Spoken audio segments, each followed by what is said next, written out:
seraya menyampaikan puji syukur kehadirat Allah Subhanahu wa taala atas taufik dan hidayahnya. Maka pada hari ini, Kamis, tanggal 16 bulan November tahun 2023, kami selaku penjabat Bupati Aceh Tengah dengan resmi melantik 1. Saudara Azmi sebagai Raja Kuyun Uken. 2. Saudara Mama Teruna sebagai Raja Kuyun. 3. Saudara Azan Nur sebagai Raja Payakolak. Dan 4. Saudara Mukhtar sebagai Raja Berawang Gading.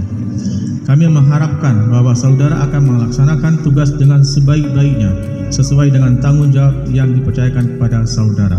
Semoga Allah SWT selalu melindungi kita semua. Berawang Gading, tanggal tersebut di atas. Penjabat Bupati Aceh Tengah, Insinyur T. Mirzwan, MT.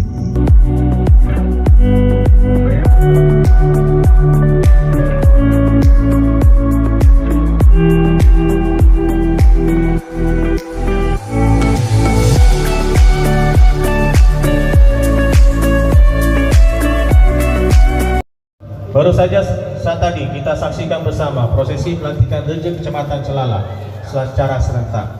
Kami menilai proses pelantikan dan suksesi kepemimpinan pada hari sebagai suatu kewajaran dalam organisasi pemerintahan kampung yang juga butuh penyesuaian dan pembaharuan tanpa akhir.